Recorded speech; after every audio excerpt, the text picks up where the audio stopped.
걸 보기 위해서는 좀 준비 작업이 필요합니다.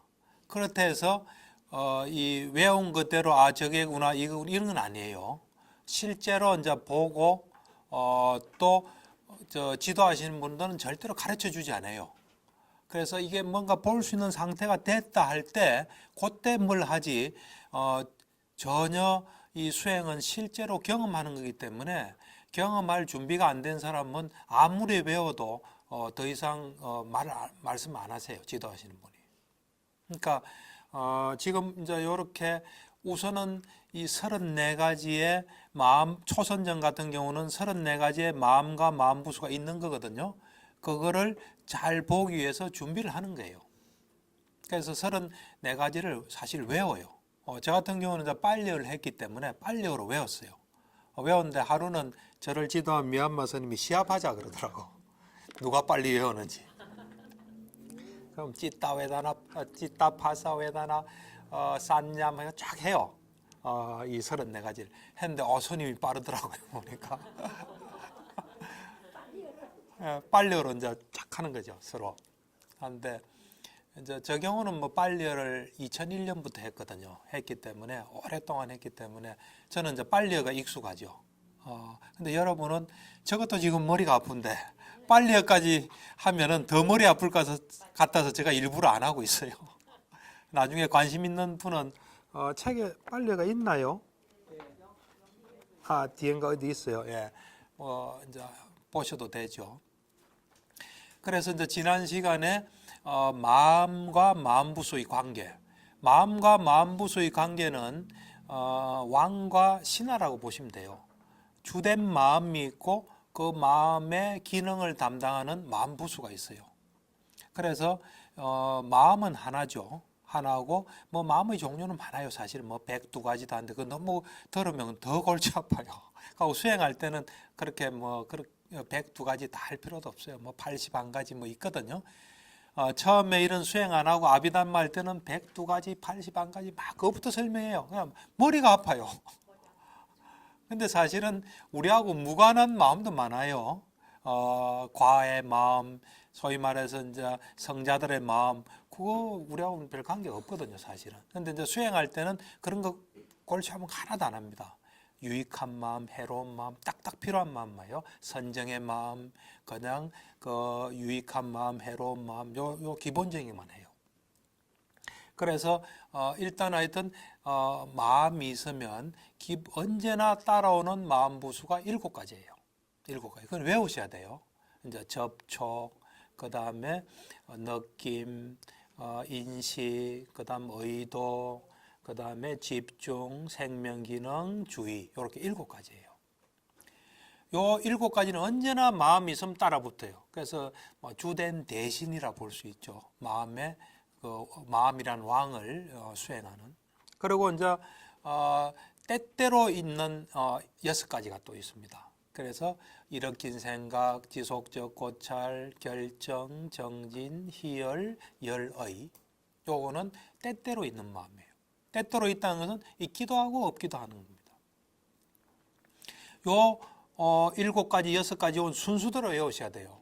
그래야지 이제 오문인식 과정할 때 11개의 마음부수, 8가지의 마음부수, 12가지 뭐 이럴 때 그 순수대로 마음부터 마음이 하나, 그 다음 접촉 2 해가지고 그 순수대로의 마음이 거기 있는 겁니다. 그래서 그걸 보는 거예요, 이렇게.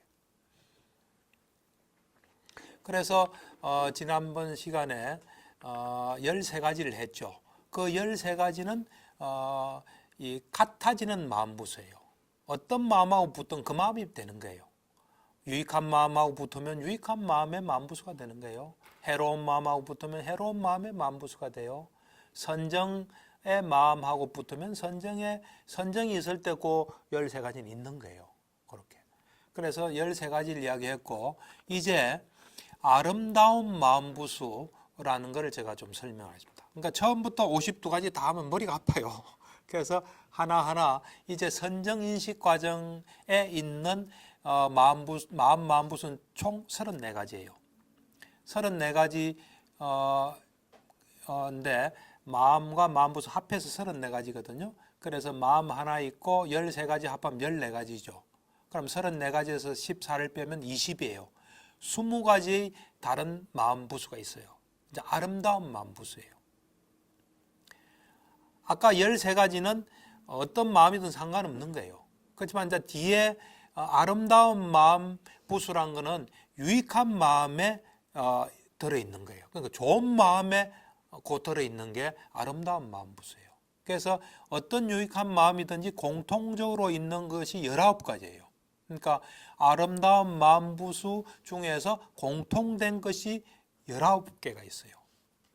그 나머지 또 6개가 있어요. 그러니까 아름다운 마음 부수는 전부 다 합하면 25가지예요.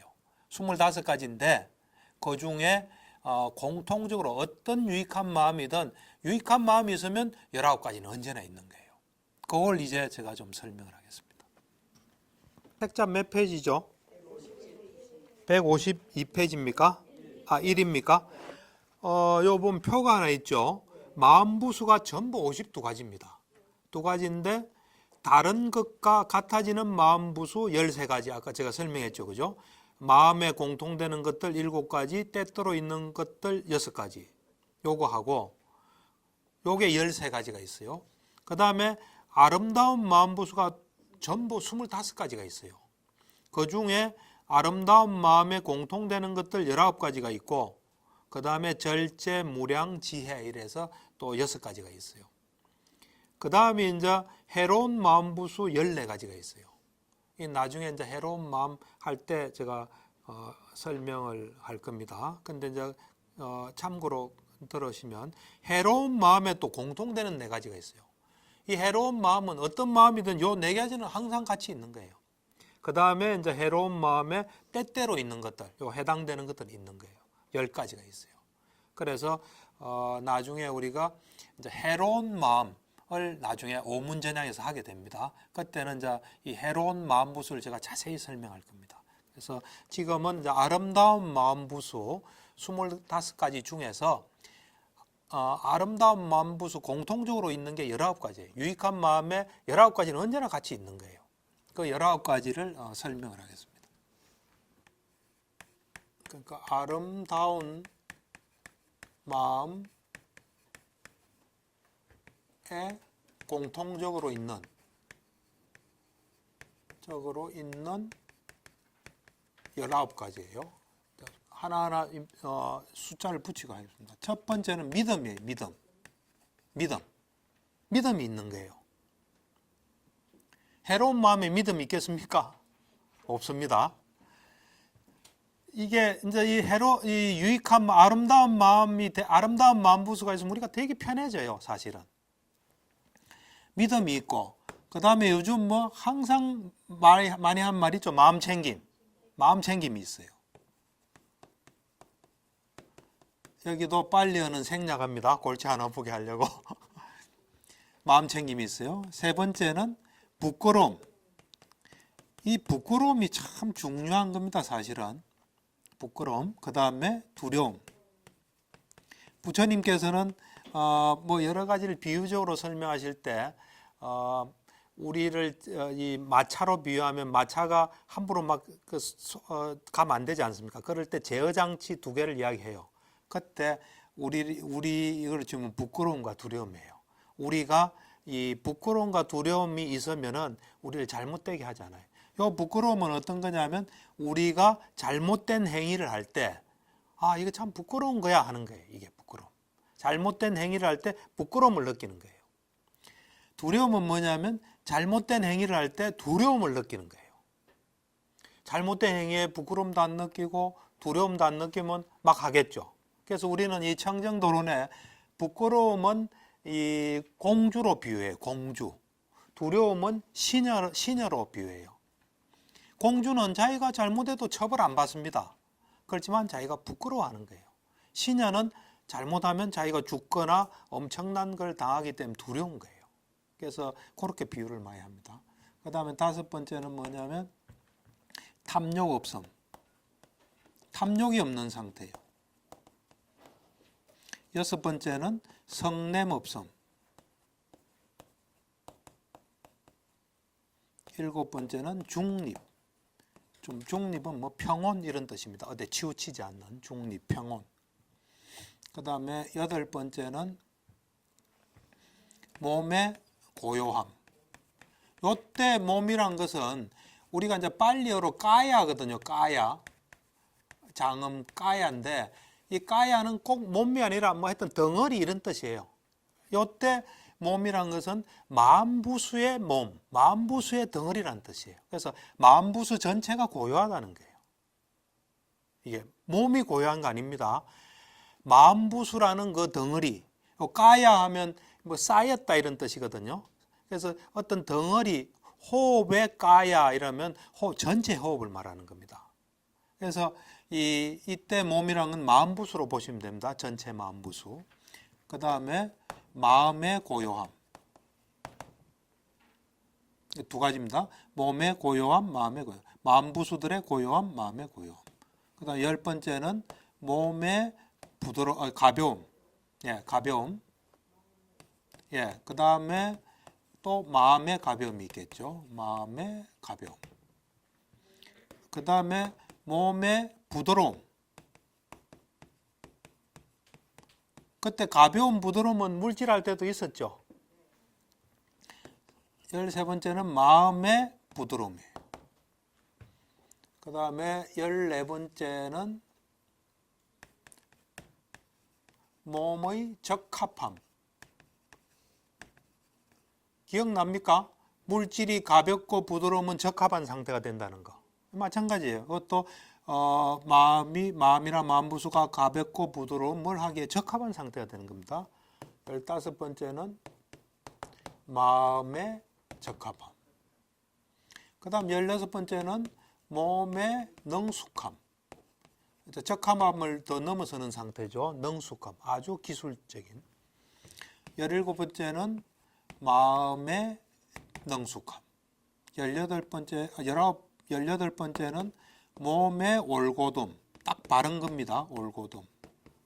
19번째는 마음의 올고듬. 이렇게 19가지가 있습니다. 자, 한번 보십시오. 이게 다 있으면 참 좋은 사람이겠습니까? 안 좋은 사람이겠습니까? 그리고 자신 있는 사람이겠습니까? 자신 없는 사람이겠습니까? 아주 가볍고 민첩하겠습니까? 아니겠습니까? 그렇죠. 우리가 유익한 마음을 내야 될 이유가 이겁니다. 물론 선정도 유익한 마음의 하나예요. 그래서 선정되면 뭐 좋겠죠. 하지만 선정은 그래 쉬운 건 아닙니다. 우리가 언제나 앞으로 이제 어떤 게 유익한 마음이다, 또 어떤 게 해로운 마음이다를 제가 이제 이야기를 하는데 일단 유익한 마음이 되면 아름다운 마음 부수들이 19개 이게 딱 자기 속에 딱 있는 겁니다. 있기 때문에 살아가면서 참 마음이 가볍고 뭔가 적합하고 부드럽고 그 다음에 자신감 있고 딱 깨어 있고 나쁜 일은 하라 해도 안 하고 돈을 줘도 안 해요. 그래서 요 19가지가 있는데 하나하나를 조금 설명하면 처음에 제가 그랬죠. 마음과 마음부수는 그 대상이 같아 그랬죠. 지금 선정에서는 대상은 닮은 표상이에요. 닮은 표상. 표상이 우리가 이제 이 아나파나사티 하면 빛이 환한 빛이 있어요.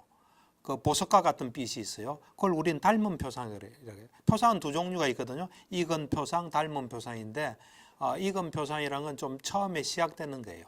그게 이제 수행을 계속 하면은 닮은 표상이 돼요. 닮은 표상은 하여튼 뭐 사람마다 좀 달라요. 다른데 굉장히 그 어떤 그 밝고 뚜렷해요. 그것이 지금 대상이에요. 이 마음부수도 그 닮은 표상을 보고 있는 거예요. 마음도 그 표상을 보고 있어요. 그래서 이 믿음이란 건 뭐냐면은 뭐 믿음은 조금 뭐 여러 가지로 해석이 가능한데 일단 지금 자기가 하는 이런 선정 수행에 대한 믿음을 가지는 거예요. 또 니미타에 대한 믿음. 뭐 어떤 사람 믿음이 없는 사람 믿는 사람도 있겠죠. 저 뭐 환한 빛이 있고 닮은 표정 저게 진짜일까 아닐까 이래 되면 믿음이 없는 거죠. 수행에 대한 확고한 믿음이 있는 거예요. 내가 지금 하는 선정 수행 또 이 니미타 이 밝은 표상에 대한 확고한 믿음이 가진 게 믿음이에요. 그다음 이제 마음 챙김은 그 표상에 닮은 표상에 마음이 딱 가 있는 거예요. 마음 챙김이 딱 돼 있는 거예요. 이제 부끄러움은 그렇게 지금 수행을 하면서 또는 니미따를 보면서 부끄러운 건 안 하는 거예요. 예를 들어서 니미따 보면서 나 참 수행 잘해 이러면 그 부끄러운 거예요. 사실은 자만심이거든요. 그러니까 이런 부끄러움 또 두려움 자칫하면 이게 이제 선정이 깨질 수도 있고 니미따 보는 게 문제가 생길 수 있는 그런 거에 대한 두려움.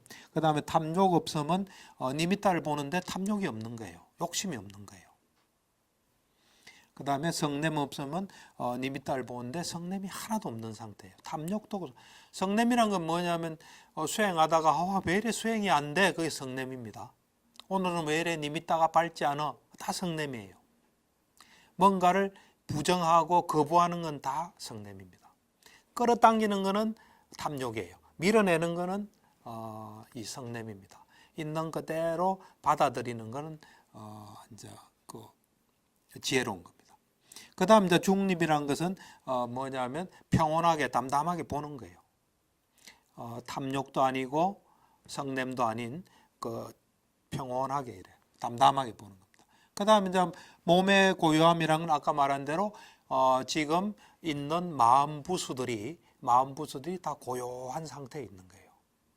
그래서 선정에 들면 고요함이 느껴지는 겁니다. 고요함을 느낄 수 있다. 또 마음이 주된 마음이 또 고요. 이건 구분한 거예요. 이렇게 마음 부수와 마음으로. 그 다음에 가벼움. 수행하게 되면 몸이 가볍거든요. 마음도 가볍고. 그래서 이 마음 부수들이 가볍고 마음이 또 가벼운 겁니다. 그 다음에 마음 부수가 부드럽고. 그러니까 지금 이런 그 수행 중에 니미따를 보고 있으면서 고요하고 가볍고 부드럽고 또 적합한 뭘 하기에 적합한 일을 할 수 있는 적합한 뭔가 이제 수행을 하기에도 적합하고 뭔가 작업하기에 적합한 상태입니다. 그 다음에 능숙함. 그 다음에 이래 삐뚤어지지 않고 올바른 그런 상태입니다. 요게 19가지가 있어요. 그럼 한 가지 남았죠. 한 가지 남은 건 지혜입니다. 지혜. 지혜란 것은 정확하게 아는 거예요. 니미따에 대해서 정확하게 알고 지금 일어난 현상을 정확하게 아는 지혜가 있어서 요게 20가지예요. 그러면 아까 기본 마음이 하나 있고 그 다음에 항상 있는 거 7개 있었죠. 또 때때로 있는 거 6개 있었죠.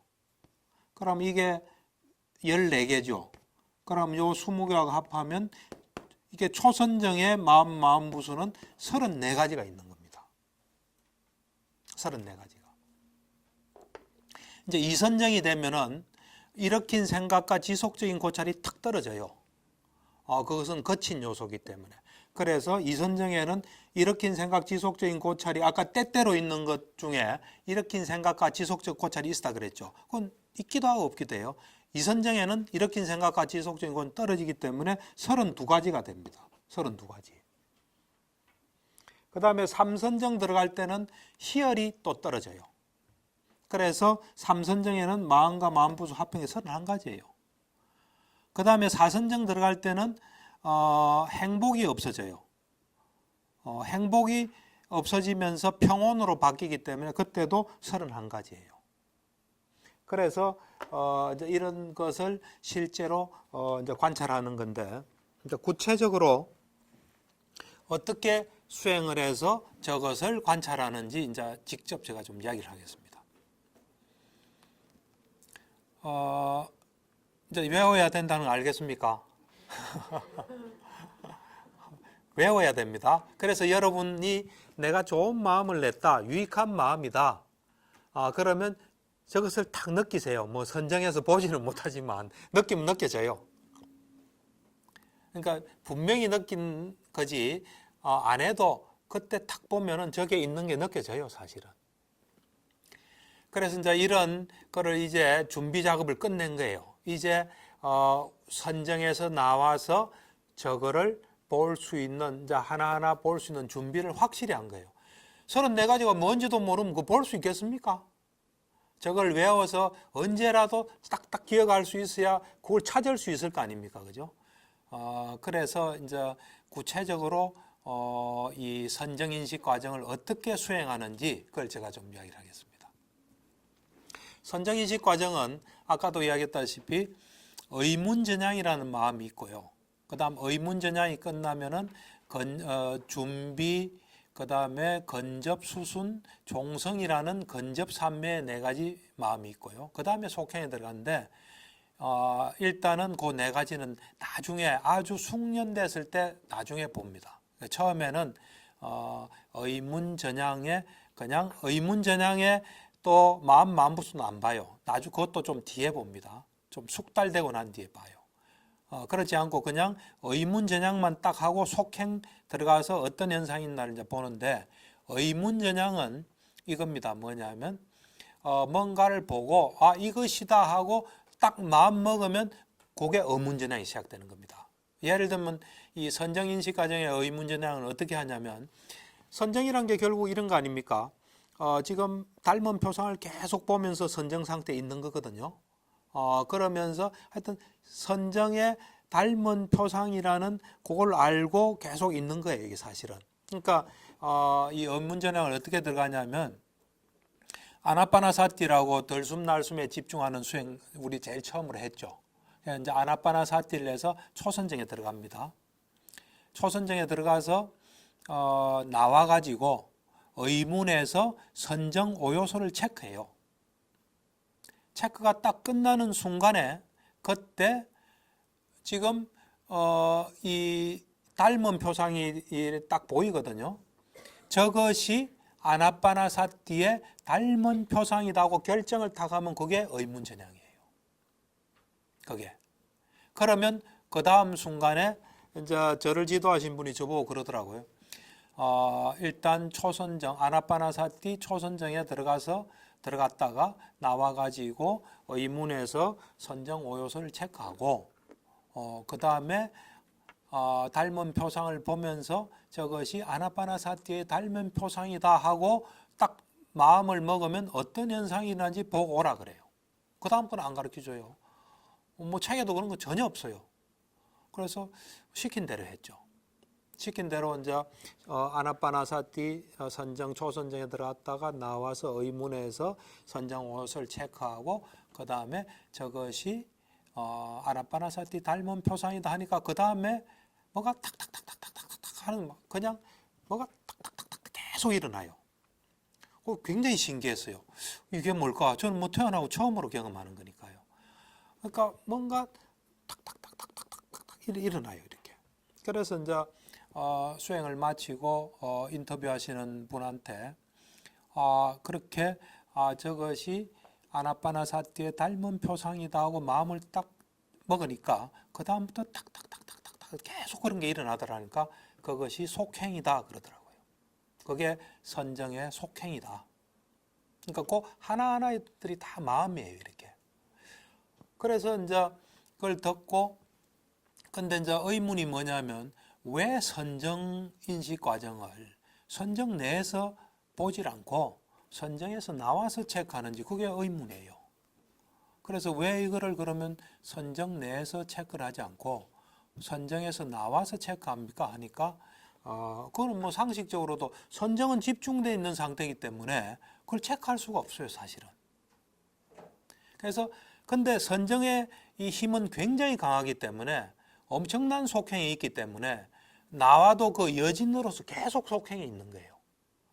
그래서 선정에서 나와서 그 속행들을 보면 실제로 선정에서 있었던 속행들이에요, 그게. 근데 나온 것보다는 선정에서는 훨씬 많죠. 훨씬 많긴 하지만 어쨌든 이것도 그 속행이기 때문에 그래서 보는 거예요. 그래서 이제 보는데 좀 이해는 됩니까? 안 됩니까? 그래서 이래 이제 그걸 봐요. 그래서 이제 보는데 이제 어떻게 보냐 하면은 이제 이 속행이 계속 있거든요. 그러니까 앞으로 이제 유익한 마음의 속행은 7번만 딱 있어요. 언제나 7번이에요. 유익한 마음이든 해로운 마음이든 탁 하면 속행이 딱 7번 있어요. 참 신기하더라고요. 타다다닥 하는데 세보면 7번이에요. 그러니까 그게 이제 처음에는 제일 처음에는 아직 뭘 이렇게 정확하게 보지 못하는 상태이기 때문에 마음이 일어나는 걸 그렇게 감지가 된 거예요. 그 다음부터는 마음이 일어나는 게 보여요. 그렇게 처음에는 탁탁탁탁 뭐 하여튼 탁탁탁탁 탁탁탁 일어나요. 그래서 이게 뭔가 탁탁탁 이러니까 그게 속행이다 하고 그 다음부터는 속행에 구체적으로 있는 마음과 마음부수를 봐요. 그러면 나중에는 마음들이 탁탁탁 일어나는 게 보여요. 그러니까 그래서 이제 어떻게 보냐면 이 마음부수 합해서 34가지라 그랬죠. 그래서 처음에는 초선정에서 나와요. 나와가지고 의문에서 선정 오요소를 체크하고 그 다음에 이것이 아나빠나사티 닮은 표상이다 하면 그때 속행이 탁탁 일어나거든요. 그 속행에서 제일 처음에는 마음만 계속 봐요. 그 안에 있는 마음만. 속행이 계속 일어나기 때문에 아까 말했죠. 속행은 많이 일어나기 때문에 관찰할 수 있는 기회가 된다고. 그래서 그 중에 마음이 작동하는 걸 봐요. 그럼 마음이 마음은 대상을 아는 기능을 하고 있거든요. 그래서 그 마음이 딱 아는 기능을 하는 게 보여요. 이렇게 느껴져요. 이렇게. 그래서 그거를 그 한 번에 속행해서 다 이렇게 봐요. 그 다음에 이제 그 마음을 충분히 보고 나면 다시 또 선정에 들어요.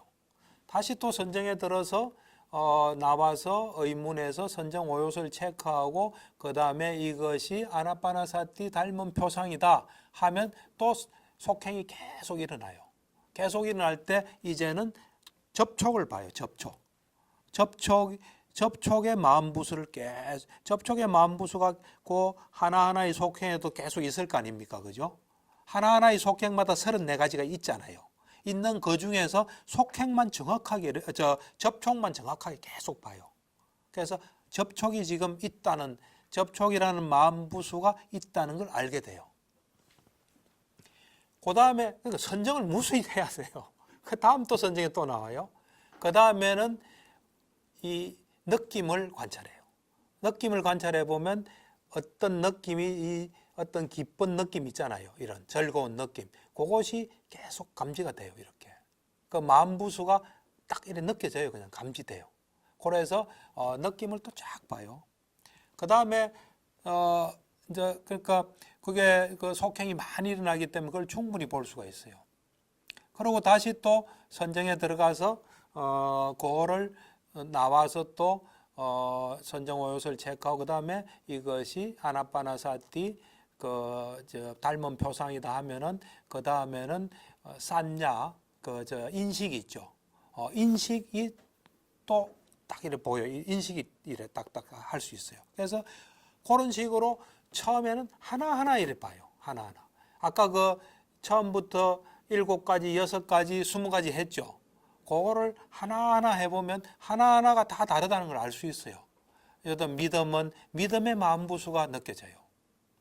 또 마음 챙김 같은 마음 챙김에 거기서 느껴지고 탐욕 없으면 탐욕 없음이 느껴지고 성냄 없으면 성냄 없음이 느껴지고 중립은 중립, 고요함, 몸의 고요함, 마음의 고요함 이게 다 다르게 그 마음부수들이 있는 것을 감지를 할 수가 있어요.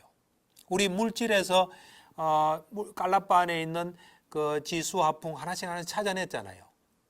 그 기억나죠? 예. 그 구체적인 물질 18가지를 찾아내 하나하나씩 보면 그게 있는 게 느껴져요, 그냥. 그렇듯이 마음부수도 보면 그것이 딱 감지가 돼요.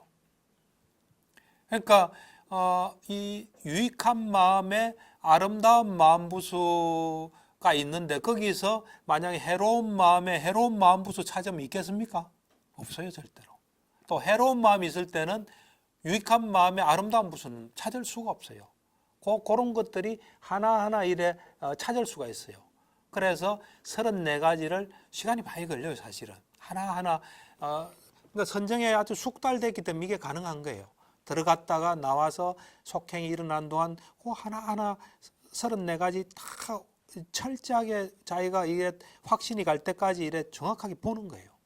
이제 그게 다 끝나고 나면 그 다음에 이선정을 해요. 이선정에는 32가지가 있거든요.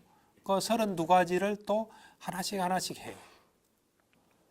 그게 이제 다 되면 또 3선정을 해요. 그 다음 이제 3선정이 다 되면 또 4선정을 해요. 그렇게 해서 지금까지 수행하면서 선정 경험한 거 있죠. 선정이 여러 가지 경험했잖아요. 그 선정들을 전부 다 나와서 이래 해요. 이렇게. 그러니까 사실은 우리가 정신수행이지만은 선정수행을 또 계속 반복하는 거예요. 그러니까 안점은 선정에 들어가는 거예요. 그러니까 이게 파옥 시스템이 굉장히 그 강점이 뭐냐면 언제나 선정에 들어갈 수 있어요. 왜냐하면 지금까지 했던 걸 바탕으로 이 정신수행 같으면은 정신현상에 있는 거를 전에 했던 그 선정수행에서 나와서 그것마다 다 하니까 그걸 잘할 수밖에 없죠. 그리고 이제 나중에는 한꺼번에 이렇게 딱 봐요. 34가지를. 34가지. 하나하나에 완전 숙달되게 되면은 그 다음은 34가지를 동시에 보는 거예요. 이렇게. 그러면은 그 동시에 느껴져요. 이게. 그러니까, 마음이 있고 마음부수가 있다는 걸 알게 돼요. 근데 우리는 지금 여러분들은 그냥 마음만 있다는 거 알잖아요. 근데, 그곳에 이제, 숙달되게 되면은, 우리 마음에 마음부수가 있구나. 마음도 있고 마음부수가 있고 가까이의 어떤 마음부수들이 각각의 기능을 하구나. 그래서 미세하게 그런 것들이 느껴져요. 이렇게. 이제 그래서 일단은 그 선정 인식 과정은 이제 그런 식으로 하게 됩니다. 그래서 선정 인식 과정을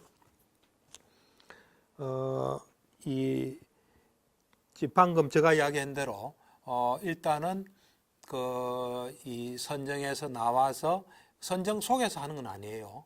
선정 속에서는 무수한 속행이 일어나고 있어요. 그리고 이 선정의 마음부수는 좋은 마음부수죠. 그러니까 좋은 것이 계속 일어나고 있다는 거예요. 그리고 각각의 속행은 과보하고 다 연결돼요. 그러니까 우리가 7번 속행이 있는 경우는 청정도론에 보면은 우리가 보통 이제 유익한 마음 먹었을 때 7번의 속행이 있거든요. 그 속행은 첫 번째 속행은 바로 지금 생에 언젠가 어떤 결과를 만나면 과보를 맺어요. 첫 번째 속행이. 그 다음에 맨 마지막 7번째 속행이 다음 생에 과보를 가져와요. 다음 생에. 그 다음에 2번부터 6번은 다다음 생부터 윤회를 끝날 때까지 언젠가 뭘 이래 그런 걸 만나면 이 성숙되게 되면 과보를 가져와요. 요즘 우리 보면은 그 미투 운동이 있잖아요. 그 당사자들은 뭐 그 어떤 연예인은 뭡니까 그 한 뭐 10년 전에 뭐 어디 가서 뭐 있었던 게 오늘날 이렇게 큰 결과를 가져온다고 생각이나 했겠습니까? 그게 이제 어떤 무르익으면은 과보를 가져와요. 그렇듯이 이게 속행도 이것이 어떤 무르익게 되면은 과보를 가져와요. 왜 과보를 가져오냐면 아까 그 마음부수 중에 그 의도가 있죠. 의도가 언제나 과보로 연결돼요. 이게 의도가 과보로. 그러니까 의도 없는 것은 과보를 가져오지 않아요. 근데 이제 의도가 있으면 그것이 과보로 연결돼요.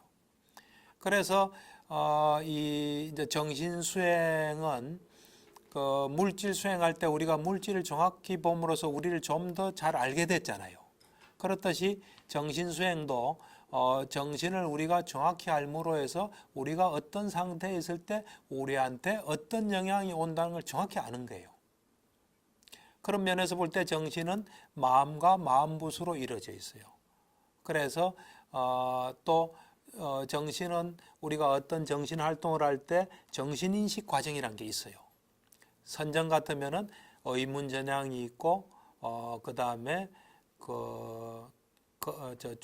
건접삼매 준비 그 다음에 건접 수순 종성 있고 그 다음 속행. 요거는 4번만 있지만 이제 이 속행은 무수하게 일어나는 거예요. 그래서 우리가 선정을 많이 닦았다 하면 그 어제 보면 적금을 많이 든 거예요. 좋은 적금을. 지금 이 생에서도 우리한테 많이 작용할 수 있는 거, 다음 생에도 많이 작용할 수 있는 그런 좋은 것들을 우리한테 많이 한 거예요. 그러니까 제가 이래 환자들 이래 보면은 정신적인 문제가 있는 사람도 잘 보면요. 해로운 마음이 있을 때 해로운 마음에 속행이 있는 거거든요. 그 속행에 아까 해로운 마음은 마음부수가 14가지라 그랬죠. 그 14가지들이 보면 사람을 되게 피곤하게 하는 거예요. 무겁게 만들고, 그 다음에 덜떡게 만들고, 뭐 여러 가지 나중에 저 해로운 마음 부수할 때 자세히 이야기했지만 그런 것들이 결국은 축적이 되잖아요. 축적이 되면 어떤 정신병리로 이래 터져 나올 수밖에 없어요. 이제 치료란 것은 아름다운 마음 부수 이게 많이 우리 이 머릿속에 새겨지는 거예요. 많이 이래 축적이 돼서 그런 것들이 우리 속에서 작동할 때 우리는 정신이 건강해지는 거예요. 예를 들면 여기 뭐 컵은 없지만 컵에 하수도 물을 부으면 어떻게 됩니까? 시궁창물이 되겠죠. 막 꺼먹고 그러겠죠. 그러면 그게 나중에 우리 몸에 영향을 줄 거 아니에요, 정신에. 그런데 우리가 맑은 물을 계속 부으면은 좋아지겠죠. 그러니까 유익한 마음은 아름다운 마음 부서는 아주 맑은 물이라 보시면 돼요. 해로운 마음의 그 해로운 마음 부서는 우리를 아주 안 좋게 하는 아주 안 좋은 거예요. 그걸 우리는 모를 뿐이에요. 모르기 때문에 심지어는 이제 뭐 프로이드 같은 경우도 이제 프로이드는 뭐 그렇게 생각 안 했을 수 있지만 어쨌든 화를 내라. 화를 내는 게 낫다 하는데 그렇지 않아요. 우리가 화낸 마음이 될 때는 해로운 마음 부수가 작동해요. 그렇지만 이것보다는 또 나을 줄 모르죠. 내가 볼 때는 참는 것도 안 하는 거예요. 계속 화난 상태에 있는 것보다 한번 폭발하고 그 다음은 거기서 좀 벗어나면 화가 좀 줄어들 수는 있을 거예요. 그렇지만은 화내는 마음 그 자체는 해로운 마음 부수들이 쌓여요. 그런데 쌓이는데 그게 어느 정도로 아까 이제 앞으로 우리가 이제 정신인식 과정 할 때 보면은 이제 생각을 예를 들어서 한번 해볼게요. 내가 이제 기분 나쁜 생각을 했다. 그러면 의문전향과 7번의 속행이 일어나요. 그것이 요 전부 다가 1초에 몇 천만 번 일어나요. 그러니까 우리는 잠깐 하고 말았다 생각하죠. 그게 우리 마음에는 엄청난 영향을 주는 거예요. 이게 알면요, 굉장히 무서워요. 그러니까 부처님께서 제가 옛날에 처음에 불교 공부할 때 90년 초반이에요. 그때는 빨리어 번역이 없었어요. 그래서 빨리 텍스트 소사이어티에서 빨리어 경전을 영어로 번역한 게 뭐 16권짜리인가 하여튼 20몇 권짜리 있었어요. 근데 그거밖에 없으니까요. 그걸 이제 몇 권 읽었어요. 몇 사람이랑 같이. 그거 볼 때 톱의 비유경이 있어요. 부처님께서 이런 말씀하셨어요. 누가 당신을 양쪽에 자루가 있는 그 톱으로 토막토막 썰더라도 화내지 마라. 화내면 나의 제자가 아니다 그랬어요. 그걸 보고 제가 굉장히 놀랐어요. 톱으로 토막토막 썰면 죽는 거 아니에요. 죽는데 화내지 마라 할 때는 그때는 단순한 생각으로 윤회가 있는 모양이다 생각했어요. 화를 내면 윤회에 안 좋은 모양이다. 그 정도만 생각했어요. 근데 이 정신수행을 해보니까 그때 화냈을 때 엄청난 영향이 우리한테 가요. 그러니까 부처님께서 이래서 하지 말라고 하셨구나. 그러고 한번 생각해 봅시다. 누가 지금 톱으로 쏘는데 화내든 안 내든 톱으로 썰리는 건 똑같잖아요. 그러면 톱으로 썰리는 거는 별로 좋지 않아요. 크게 안 좋죠. 거기다 화내는 건 또 안 좋아요. 내가 이래 사람들을 보면 어떤 사람은 돈을 잃어버렸어요. 지갑에 50만 원을 잃어버렸어요. 그래서 화가 엄청나 막 정신이 거의 뭐 멘붕 상태예요. 그러면 내 눈으로 볼 때는 이거예요. 돈 잃어버린 거 큰 손해예요. 그 다음에 멘붕이 오거나 화낸 거 그것도 큰 손해예요. 근데 사람들은 돈을 잃어버리면 당연하게 화나지. 그걸 당연한 거로 생각해요.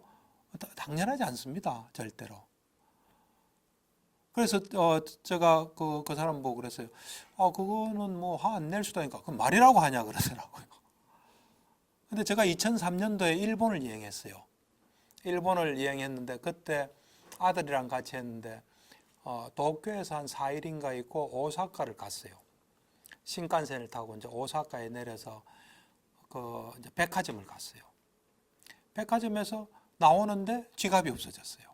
그런데 전 재산이 없어진 거예요. 일본 돈 그때 한 3만 엔 정도 들어 있었어요. 그거 가지고 이제 나머지 여행에서 이제 쓰려고 했는데 그게 없어졌어요. 근데 내 기억에 마음이 전혀 동요가 없었어요. 그래서 그거는 이미 그때 2003년에 제가 미얀마를 가서 소위 말하는 윗바사나 순간순간 그때는 이런 정도는 몰랐죠. 모르지만 그때 순간순간에 마음에 집중하는 그런 훈련을 그때 이미 몇 달째 하던 그거였어요. 그게 그러니까 한 몇 달 지나고 가서니까.